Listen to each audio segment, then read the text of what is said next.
Eles disseram que era aqui. Eles nos mostraram mapas, nos ensinaram em escolas e igrejas, apontando para um local que, ao longo dos séculos, se tornou a verdade oficial. Mas e se essa verdade fosse, na verdade, uma mentira? E se a história que você conhece sobre um dos maiores êxodos da humanidade estivesse fundamentalmente incorreta, não por um erro de fé, mas por um erro de geografia? Nosso canal, O Monte que Fala, existe para desvendar esses mistérios, para ir além da narrativa estabelecida e buscar as evidências físicas que a história oficial insiste em ignorar. Prepare-se, porque hoje vamos mergulhar nas profundezas de um mar e escalar montanhas áridas para encontrar provas irrefutáveis de onde o êxodo realmente aconteceu.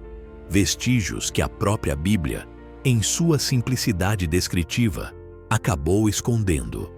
Se você é um daqueles que, como nós, questiona, busca e anseia por conexões tangíveis entre a fé e a ciência, entre o passado e o presente, então considere se inscrever no Monte que Fala e junte-se à nossa expedição. A história que conhecemos é a de Moisés, o mar se abrindo e o povo de Israel atravessando em terra seca, enquanto o exército de Faraó, em sua perseguição implacável, foi engolido pelas águas que retornaram. Por séculos, o consenso apontava para o Mar Vermelho, mais especificamente para a região do Canal de Suez, como o palco desse evento monumental. Contudo, essa localização sempre apresentou desafios. As águas ali são rasas. A geografia não se alinha perfeitamente com as descrições bíblicas de um local onde o povo estaria encurralado. E talvez o mais crucial, nenhuma evidência arqueológica substancial jamais foi encontrada que corroborasse a travessia de um exército inteiro. Onde estariam as carruagens? Os cavalos? Os soldados? A ausência de provas tangíveis sempre deixou uma lacuna, um ponto de interrogação que a fé preenchia. Mas a ciência não conseguia validar. Mas, e se a verdade estivesse em outro lugar? E se a travessia não tivesse ocorrido no Mar Vermelho, como o conhecemos hoje, mas em um braço de mar muito mais profundo, mais distante e, crucialmente, com uma geografia que se encaixa perfeitamente na narrativa de um povo sem saída? Estamos falando do Golfo de Aqaba, mais precisamente na praia de Nuweiba. Para quem olha um mapa, a ideia parece absurda. Nuweiba é uma vasta planície litorânea na península do Sinai, que se estende até a beira de um golfo de águas profundas. Mas, ao examinarmos as profundezas daquele golfo, especialmente no ponto onde a planície de Nuweiba encontra o mar, uma descoberta surpreendente começou a emergir. Uma elevação submarina, um tipo de ponte natural, conecta Nuweiba à costa da Arábia Saudita, do outro lado do Golfo. Esta ponte tem cerca de 800 metros de largura e uma profundidade que, embora ainda considerável, é significativamente menor do que as profundezas abissais que a cercam. É um corredor, um caminho submerso, que se alinha perfeitamente com a ideia de uma travessia milagrosa. Mas a geografia, por si só, não é prova. Precisamos de artefatos, precisamos de vestígios. E foi nas profundezas desse corredor submarino que a primeira grande revelação começou a se manifestar. Mergulhadores, impulsionados pela curiosidade e pela busca por respostas, desceram às águas cristalinas do Golfo de Aqaba, nas proximidades de Nuweiba. O que eles encontraram desafiou todas as expectativas e lançou uma nova luz sobre o êxodo. A uma profundidade de aproximadamente 60 metros, espalhados pelo leito marinho, estavam formações de coral de formatos peculiares. Não eram corais orgânicos comuns, crescendo de forma aleatória. Eram corais que haviam se formado sobre estruturas simétricas, circulares, com raios bem definidos. Centenas delas. Rodas de carruagens. Imagine a cena. O silêncio do fundo do mar. A luz do sol filtrando-se através da água e ali, incrustadas em coral, as evidências de um desastre antigo. Algumas dessas rodas de coral apresentavam 4 raios, outras 6 e algumas até 8. Essa variedade é crucial. A arqueologia egípcia nos ensina que as carruagens da 18ª dinastia, o período em que o Êxodo é tradicionalmente situado, tinham exatamente essa diversidade de rodas. As carruagens mais leves, usadas para reconhecimento ou por oficiais de menor patente, tinham 4 raios. As carruagens de combate padrão, o coração do exército de Faraó, exibiam 6 raios. E as carruagens de elite, reservadas para o próprio Faraó e seus generais mais próximos, eram adornadas com 8 raios, indicando status e robustez. A precisão dessas descobertas, correspondendo aos modelos egípcios da época, não pode ser ignorada. Mas a prova mais espetacular veio de algumas dessas rodas. Embora a maioria estivesse completamente coberta por camadas de coral ao longo dos milênios, em algumas delas havia um brilho metálico sutil, quase imperceptível, que se recusava a ser engolido pelo crescimento orgânico. Ao serem examinadas mais de perto, revelou-se que essas rodas haviam sido revestidas de ouro.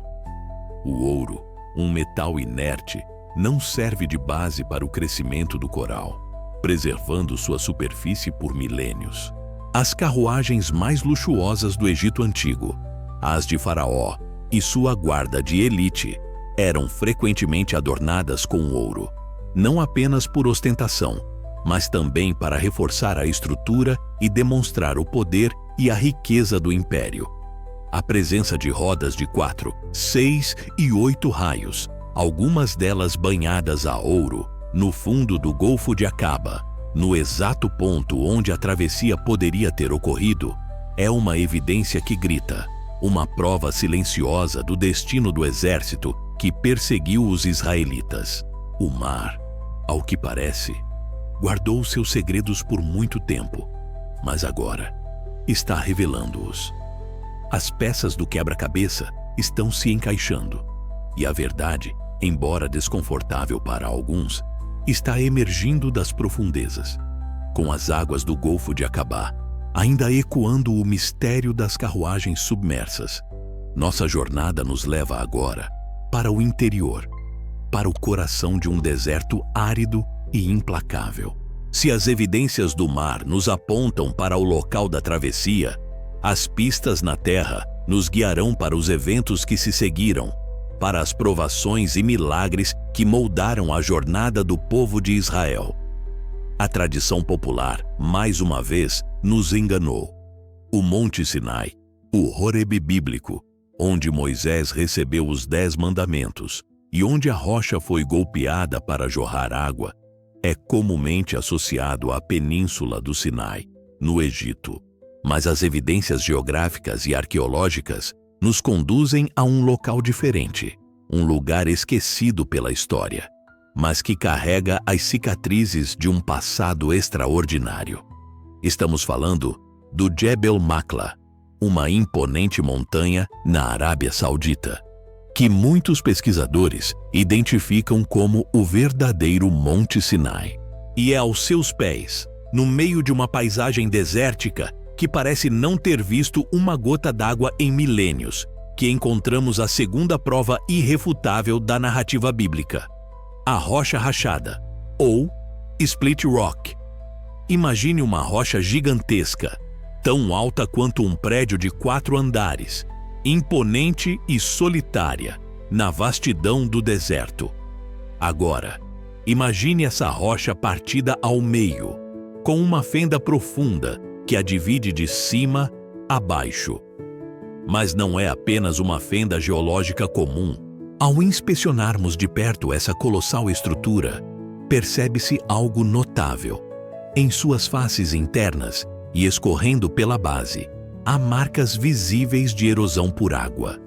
Marcas profundas, sulcos e canais que só poderiam ter sido esculpidos por um fluxo massivo e contínuo de água, jorrando de dentro da rocha. No meio de um deserto onde a água é um recurso tão escasso que cada gota é preciosa, a existência de uma rocha rachada, com evidências tão claras de um fluxo de água avassalador, é, no mínimo, intrigante. A narrativa bíblica do Êxodo, em Êxodo 17:6, descreve Moisés golpeando uma rocha em Horebe e dela jorrando água para saciar a sede de milhões de pessoas e seus rebanhos. A Split Rock, no Jebel Makla, não é apenas uma rocha rachada. É uma testemunha silenciosa de um evento que desafia a lógica natural. As marcas de erosão não são de uma pequena nascente ou de um gotejamento ocasional. Elas sugerem um volume de água que transformou temporariamente a paisagem ao redor, criando um oásis improvável em um dos lugares mais áridos da Terra. A escala da rocha, sua localização isolada e as evidências de água em um ambiente tão seco são poderosas demais para serem meras coincidências. É como se a própria montanha estivesse gritando a história, uma história gravada não em pergaminhos, mas na pedra bruta. A Split Rock é um monumento natural que valida a precisão dos relatos bíblicos, mostrando que a provisão divina não é apenas uma metáfora, mas um evento com consequências físicas e geológicas que perduram até hoje.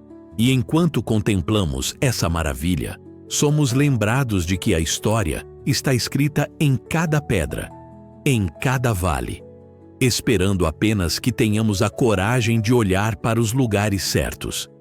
Nossa jornada nos trouxe das profundezas do Golfo de Acabá, onde as carruagens de Faraó jazem em silêncio, até o coração árido do deserto da Arábia, onde a rocha rachada testemunha um milagre de provisão. Mas a história do Êxodo não é apenas sobre milagres e travessias. É também sobre a fragilidade humana, sobre a tentação e a idolatria que assolaram o povo de Israel, mesmo após testemunhar o poder divino. A terceira e talvez mais perturbadora prova física que encontramos no Jebel Makla nos leva de volta a esse conflito interno. Há um momento de desobediência que ecoa através dos milênios. A Bíblia relata que, enquanto Moisés estava no cume do Monte Sinai, recebendo as tábuas da lei, o povo, impaciente e temeroso, exigiu de Arão que lhes fizesse um Deus para ir adiante deles. O resultado foi o bezerro de ouro, um ídolo forjado a partir das joias do povo, adorado com festas e sacrifícios. Este evento, um dos mais infames do Êxodo, é comumente ensinado como uma lição sobre a idolatria. Mas, assim como as carruagens e a rocha, há uma evidência física marcante que nos conecta diretamente a esse episódio, bem aos pés do Jebel Makla. No sopé da montanha, em uma área plana, pesquisadores descobriram uma base de pedras, um tipo de altar rudimentar que se destaca na paisagem. O que torna essa descoberta extraordinária não é apenas a sua presença, mas o que está gravado nas pedras ao redor e na própria estrutura. Centenas de petróglifos, desenhos antigos feitos na rocha, cobrem a área. E o tema predominante desses desenhos são bois e touros. Mas não são quaisquer bois ou touros. As representações são estilizadas, com uma iconografia que remete diretamente ao deus touro egípcio Apis. O culto de Apis era central na religião egípcia. Apis era considerado uma encarnação do deus Ptah e, mais tarde, de Osíris. Ele era um touro sagrado, reverenciado como um símbolo de força, fertilidade e poder divino. Templos eram construídos em sua honra, e sua imagem era onipresente na arte e na cultura egípcia. A presença de petróglifos de touros no estilo egípcio, representando Apis, em uma montanha isolada no deserto da Arábia, é uma anomalia que exige explicação. Por que haveria desenhos de deuses egípcios, especificamente um deus touro, em um local tão remoto, a centenas de quilômetros do Egito? A resposta, quando confrontada com a narrativa bíblica, torna-se assustadoramente clara. Quem mais, senão um povo recém-saído do Egito, escravos por gerações, imersos na cultura e nas divindades de seus opressores, criaria um altar e petróglifos de um deus touro egípcio no meio do deserto da Arábia? Esses desenhos não são uma expressão da cultura árabe local. Eles são um vestígio de uma mentalidade escrava, de um povo que, mesmo liberto, ainda carregava em sua memória e em seu coração os ídolos de sua antiga terra. Este altar e seus petróglifos são, portanto, a prova arqueológica do altar do bezerro de ouro. É um testemunho silencioso da fraqueza humana, da atração pelo familiar e da dificuldade de se desvencilhar de velhos hábitos, mesmo diante de uma nova liberdade. As pedras, mais uma vez, estão falando. Elas nos contam uma história de apostasia e redenção, gravada na própria rocha para as gerações futuras. A jornada que fizemos hoje, das profundezas do Golfo de Aqaba às alturas do Jebel Makla, nos conduziu por um caminho de descoberta e revelação. Começamos questionando a verdade oficial, aquela que nos foi ensinada por séculos, e buscamos as evidências físicas que a história parecia ter esquecido. O que encontramos não são apenas coincidências, mas um conjunto de provas tangíveis que, quando vistas em conjunto, formam um quadro coerente e inegável. As rodas de carruagens, incrustadas de coral no leito marinho do Golfo de Aqaba, com suas configurações de 4, 6 e 8 raios, algumas até mesmo banhadas a ouro, não são meros acasos. Elas são as assinaturas de um exército egípcio da 18ª dinastia, submerso nas águas que milagrosamente se abriram e se fecharam. O mar, ao que parece, guardou os restos do exército de Faraó por milênios, silenciosamente, esperando o momento de revelar seu segredo. No deserto da Arábia, a imponente Split Rock, uma rocha gigantesca partida ao meio, com marcas inconfundíveis de erosão por um fluxo massivo de água em um ambiente árido, é um monumento natural ao milagre da provisão. Ela é a testemunha silenciosa do momento em que Moisés golpeou a rocha e a água jorrou, saciando a sede de uma nação inteira. A geologia e a narrativa bíblica se encontram em um ponto de convergência inegável. E, finalmente, aos pés do Jebel Makla, o altar de pedras coberto de petróglifos de touros e bois no estilo egípcio, evocando o deus Apis, é a prova arqueológica do infame bezerro de ouro. Uma lembrança pétrea da idolatria de um povo recém-liberto, que, em sua impaciência, voltou-se para os deuses de seus opressores. Essas evidências não são especulações, são fatos verificáveis, marcas indeléveis deixadas na paisagem e nas profundezas do mar. Elas desafiam a narrativa tradicional, não invalidando a fé, mas reafirmando-a através da ciência e da arqueologia. O Êxodo não é um mito, é uma história real, com um cenário real, e as pedras e o mar estão gritando essa verdade. O que a Bíblia descreveu, a história oficial distorceu geograficamente, mas as evidências físicas confirmam nos mínimos detalhes. A fé e a ciência não são inimigas, são aliadas na busca pela verdade. E a verdade é que o êxodo aconteceu, não onde nos disseram, mas em um lugar que a própria natureza preservou como um museu a céu aberto. Se você se sentiu provocado, se sua curiosidade foi aguçada e sua busca pela verdade foi reacendida, então você é parte da nossa comunidade. O Monte que Fala existe para desvendar esses mistérios, para conectar as pontas soltas da história e da fé. Não perca nenhuma de nossas futuras investigações. Inscreva-se no canal agora mesmo. Ative o sininho para receber todas as notificações e junte-se a nós nesta emocionante jornada de descoberta. Compartilhe este vídeo com aqueles que, como você, não se contentam com meias verdades e buscam as provas tangíveis de um passado que moldou o nosso presente. A verdade está lá fora, esperando para ser encontrada. E nós, do Monte que Fala, continuaremos a buscá-la até a próxima revelação.